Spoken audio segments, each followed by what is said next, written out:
জয় শ্রীকৃষ্ণ। বন্ধুরা, কোন পাপের কারণে একজন ব্যক্তি হিজড়া হয়ে জন্মগ্রহণ করেন? আপনি কি কখনো ভেবে দেখেছেন কোন পাপ একজন ব্যক্তিকে তার পরবর্তী জন্মে হিজড়ে করে তোলে? আপনি কি জানেন যে আমরা প্রতিদিন অজান্তে যে ভুলটি করি তা আমাদের পরবর্তী জন্মে এমন একটি জীবন দিতে পারে যা আমরা কখনো স্বপ্নেও ভাবিনি? বন্ধুরা, তুমি কি কখনো কাউকে নিয়ে মজা করেছো, অথবা কখনো কি তোমার ধর্ম ভুলে গেছো? আর সবচেয়ে বড় প্রশ্ন হলো, তুমি কি কখনো ভগবান শ্রীকৃষ্ণকে বা ভগবান শিবকে অপমান করেছো? বন্ধুরা, আজকের ভিডিওতে আমরা তোমাদের বলবো এক রহস্যময় গল্প যা তোমাদের মেরুদণ্ড ঠান্ডা করে দেবে। এই গল্পটি এত গভীর যে এটি শোনার পর আপনি অবশ্যই আপনার কর্ম সম্পর্কে চিন্তা করবেন। তাই শেষ পর্যন্ত আমাদের সাথেই থাকুন, কারণ এই গল্পের শেষটা আপনাকে অবাক করে দেবে। বন্ধুরা, হিন্দু পুরাণে প্রতিটি কর্মের ফলাফল বর্ণনা করা রয়েছে। আমাদের শাস্ত্রে বলে যে মানুষ যাই করুক না কেন তাকে সেই কর্মের ফল ভোগ করতেই হয়। কিন্তু কিছু পাপ আছে যার পরিণতি এতটাই ভয়াবহ যে পরবর্তী জন্মে আমাদের এমন এক জীবন দান করে যা আমরা কখনোই মেনে নিতে পারি না। আজ আমরা সেই পাপগুলি সম্পর্কে কথা বলবো, যার কারণে একজন পুরুষ এবং একজন মহিলা হিজড়া হিসাবে জন্মগ্রহণ করেন। সেই সাথে আমরা একজন নারী এবং একজন পুরুষের ধর্ম না মেনে চলার শাস্তিও জানব। এই গল্পটি কি? এটি যমলোক থেকে শুরু হয়, যেখানে ধর্মরাজ তার সিংহাসনে বসেছিলেন। তারপর হঠাৎ মা লক্ষ্মী সেখানে আসেন এবং সেখানে মা লক্ষ্মীকে দেখে ধর্মরাজ বলেন যে, হে দেবী লক্ষ্মী, আজ হঠাৎ তুমি যমলোকে কিভাবে এলে? নিশ্চয়ই তোমার মনে কিছু গভীর প্রশ্ন ঘুরপাক খাচ্ছে, যার উত্তর জানতে তুমি যমলোকে এসেছো। তখন মা লক্ষ্মী বলেন, হে ধর্মরাজ, তুমি প্রতিটি ব্যক্তির কর্মের ফল দানকারী। আজ আমার মনে কিছু প্রশ্ন ঘুরপাক খাচ্ছে। কোন পাপের কারণে একজন হিজড়া জন্মগ্রহণ করেন?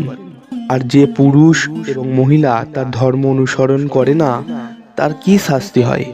এবং যে ব্যক্তি অন্যদের নিয়ে মজা করে তাকে পরবর্তী জীবনে কি হতে হবে? দেবী লক্ষ্মীর এই সমস্ত প্রশ্ন শোনার পর ধর্মরাজ বলেন যে, হে দেবী, তোমার সমস্ত প্রশ্ন খুবই গুরুত্বপূর্ণ, আর পুরো বিশ্বের মানুষের এর উত্তর জানা উচিত। যেহেতু প্রতিটি মানুষ জেনে বা অজান্তে প্রতিদিনই এই ধরনের ভুল করে চলেছে, তাই ধর্মরাজ মাতা লক্ষ্মীকে বলেন যে, দেবী, এটা প্রাচীনকালের কথা। বজ্রনগরী নামে একটি প্রসিদ্ধ রাজ্য ছিল, যেখানে মহারাজা বিক্রমাদিত্য রাজত্ব করতেন। তিনি তার প্রজাদের কাছে পিতার মতো সম্মানিত ছিলেন, কারণ তিনি সর্বদা দানশীলতা করতেন এবং দরিদ্রদের সাহায্য করতেন। তার একমাত্র সন্তান ছিল রাজকুমারী রণবীরা। রণবীরা কোনো সাধারণ রাজকন্যা ছিল না। সে অন্যান্য মেয়েদের থেকে অনেক আলাদা ছিল। যুদ্ধের কলায় দক্ষ ছিল। সে বলতো যে, আমি নারীও নয়, পুরুষও নই, আমি কেবল একজন যোদ্ধা। তার সাহসিকতার গল্প বহু দূরে ছড়িয়ে পড়েছিল, কিন্তু কিছু লোক তার স্পষ্টবাদী মনোভাবকে অহংকার বলে মনে করছিলেন। কারণ রাজকন্যা সবসময় বলতেন যে, কোনো নিয়মই আমাকে আবদ্ধ রাখতে পারবে না, আমি একজন মুক্ত যোদ্ধা। একবার বজ্রনগরীতে শিবরাত্রির এক জমকালো উদযাপন হচ্ছিল। শহরের প্রাচীন শিব মন্দিরটি সাজানো হয়েছিল। ওই মন্দিরে একটি বিশেষ শিবলিঙ্গ ছিল, যা বিশ্বকর্মা নিজেই তৈরি করেছিলেন। বিশ্বাস করা হতো যে ওই শিবলিঙ্গের পূজা করলে সমস্ত পাপ ধুয়ে যায়, কিন্তু শর্ত ছিল যে পূজাটি পূর্ণ ভক্তি এবং বিশুদ্ধ হৃদয়ে করা উচিত। রণবীরা, যিনি সাধারণত মন্দির থেকে দূরে থাকতেন, সেই দিন রণবীরা বন্ধুদের সাথে মন্দিরে পৌঁছায়। পুরোহিত সকলকে নির্দেশ দিলেন যেন শিবলিঙ্গটি পবিত্র আচারের জন্য প্রস্তুত থাকে, তাই এটি স্পর্শ না করা হয়। কিন্তু রণবীরা এটিকে তার মর্যাদার বিরুদ্ধে বলে মনে করেন এবং হেসে বলেন, এই পাথরের সাথে আমার কি সম্পর্ক? তুমি কি নিয়ম আরোপ করবে? আমি রণবীরা।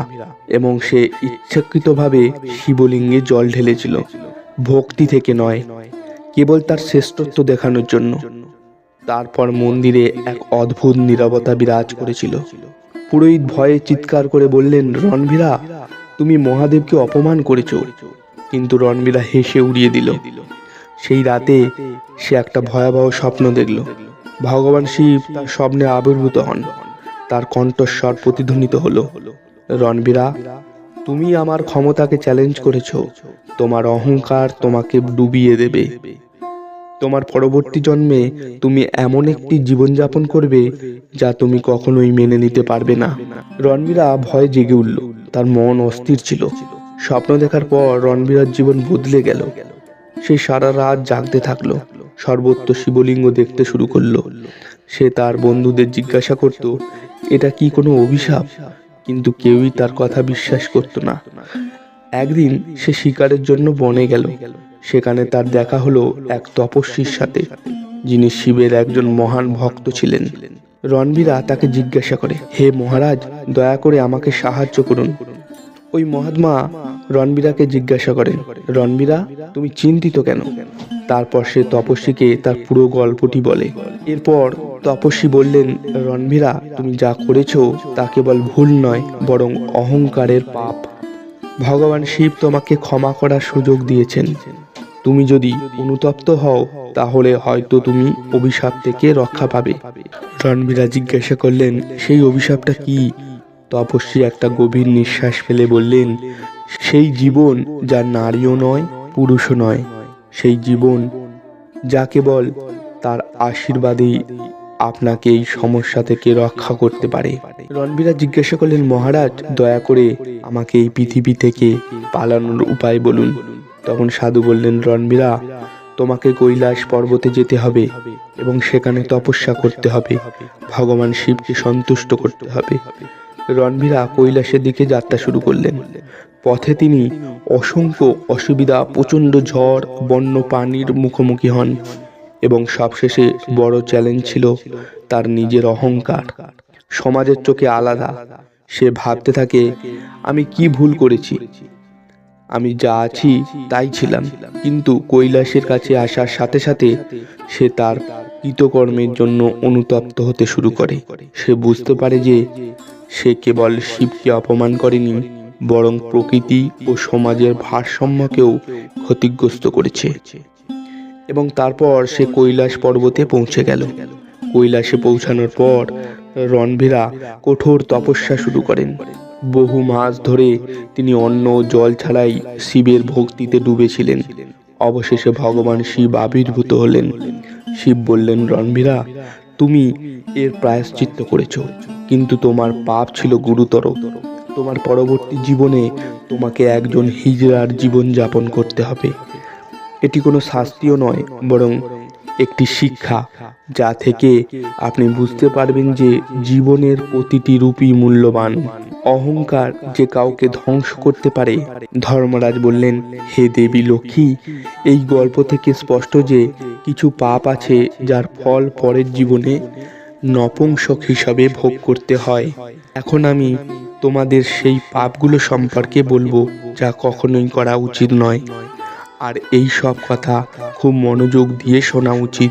যে ব্যক্তি অতিরিক্ত কামুক, সমস্ত সংযম ভুলে যৌন ব্যাধিতে ডুবে যায় এবং অনৈতিক সম্পর্ক তৈরি করে, সে তার পরবর্তী জন্মে একজন নপুংসকের জীবনযাপন করে।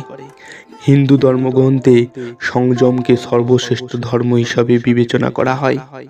দ্বিতীয় কারণ হলো একজন নারী এবং একজন পুরুষের কর্তব্য ত্যাগ করা। যদি কোনো মহিলা তার কর্তব্য পালন না করে, যেমন সকালে দেরি করে ঘুম থেকে ওঠা, স্নান না করে রান্না করা বা পুরুষের সাথে একই থালায় খাওয়া, তাহলে তাকে পরবর্তী জীবনে একজন হিজড়া হতে হবে। একইভাবে যে পুরুষ পুরুষত্বকে অপমান করে, দুর্বল হয়ে পড়ে অথবা কর্তব্য থেকে মুখ ফিরিয়ে নেয়, তারও ওই একই পরিণতি হয়। তৃতীয় কারণ হলো নির্দোষের অপমান। যে ব্যক্তি একজন নিরীহ পুরুষ বা নারী অথবা অসহায় ব্যক্তির সাথে মজা করে, সে তাদের প্রতি অন্যায় করে। সে পরের জন্মে নপুংসকের জীবন পায়। চতুর্থ কারণ হলো হিজড়াদের অপমান করা। সর্বশেষ বড় পাপ। হিজড়াদের অপমান করা সবচেয়ে বড় পাপ। যে ব্যক্তি হিজড়াদের তুচ্ছ মনে করে এবং তাদের কষ্ট দেয়, সে পরের জন্মে নিজেই হিজড়া হয়ে যায়। ধর্মরাজের কাছ থেকে তার সমস্ত প্রশ্নের উত্তর পেয়ে মা লক্ষ্মী সন্তুষ্ট হন। বন্ধুরা, এই গল্পটি আমাদের শিক্ষা দেয় যে আমরা অবশ্যই আমাদের কর্মের ফল পাই। তোমার জীবনে সংযম, ধর্ম এবং শ্রদ্ধা গ্রহণ করো। ভগবান শিব প্রতিটি ব্যক্তির পাপ ক্ষমা করেন যারা সত্যিকারের হৃদয়ে অনুতপ্ত হয়। বন্ধুরা, যদি আপনাদের এই ভিডিওটি ভালো লাগে তাহলে একটি লাইক করুন এবং আমাদের জয়নগর বয়েস চ্যানেলটিকে সাবস্ক্রাইব করুন। আর কমেন্টে আপনি জানান আপনি আপনার কাজের প্রতি মনোযোগ দেন কিনা। যারা তাদের কাজের প্রতি মনোযোগ দেন তাদের অবশ্যই কমেন্টে জয় শ্রীকৃষ্ণ লিখতে হবে। শীঘ্রই দেখা হবে আর একটি নতুন এবং রহস্যময় গল্প নিয়ে। নমস্কার।